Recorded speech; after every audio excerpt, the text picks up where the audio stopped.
How do you get to be a better musician? Is it hacks or is it work? That's what I'm going to talk about today in this video.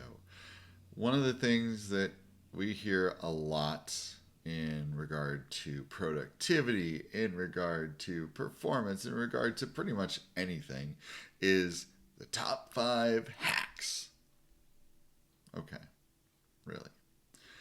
The thing about being a musician is that you're learning a language. I say this with my students all the time. Music is a language. Is there a hack to being good at speaking Spanish or French or Italian or Chinese? No. You have to work on learning the language. Sure, you can fake it, but that's all you are, is a fake. And in making music and being a musician, sure, you can learn how to fake being a piano player. You might be able to learn 1 or 2 songs that you sound very competent at, but are you really a musician? It's one of the things when I started teaching guitar lessons, and by no means am I a competent guitar music player at all, but one of the things that I found is that many guitarists don't know how to read music, don't know the structure of what exactly is happening to make that chord happen. They just know that I put my left hand on these frets and these strings and I make this position and I strum and voila, it makes sound. But that's not really music. The challenge of this is that yes, music does need to be accessible to people. It should be something that is enjoyable and can be enjoyable and should be enjoyable. But the reality is, music takes work. Music takes time. If you're an artist and you draw a picture, that's not just something that you can, oh, hey, I'll just trace over this and do this and do this. That's not calling yourself an artist. You're a tracer.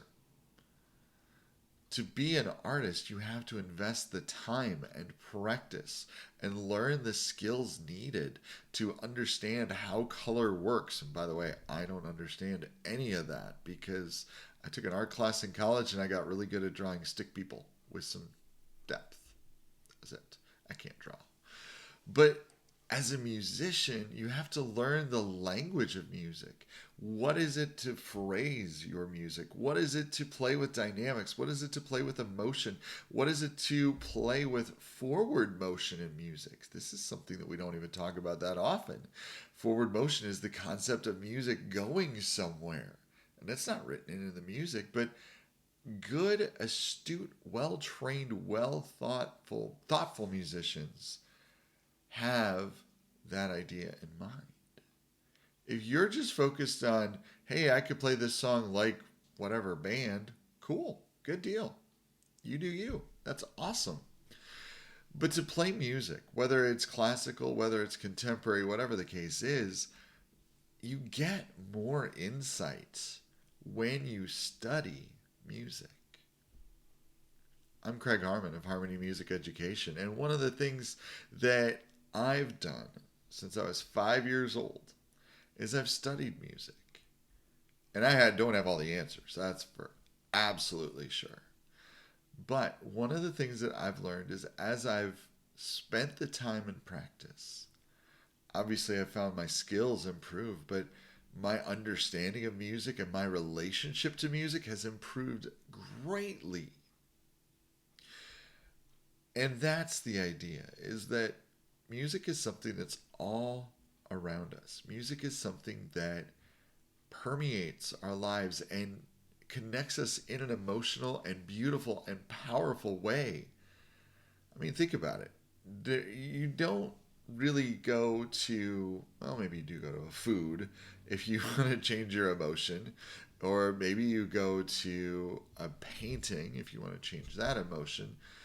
But music just transports us to a place and time. It changes our emotion. It changes our mood.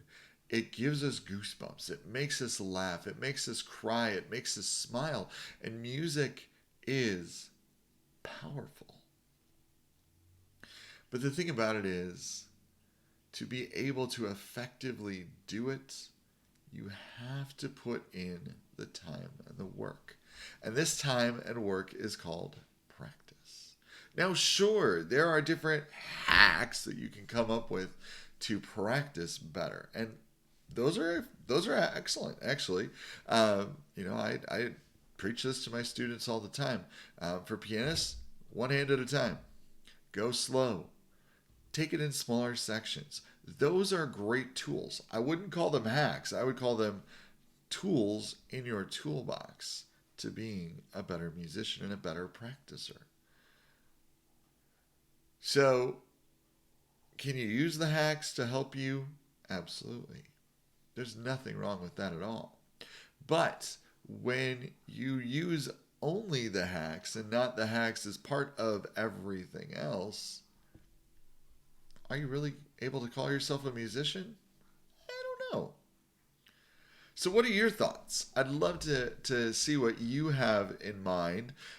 Drop a comment down below and let me know what you think. Do you use hacks? Or do you use the language? Or do you use both? I'd love to have you hit that subscribe button and give a like as well. Thanks so much for watching.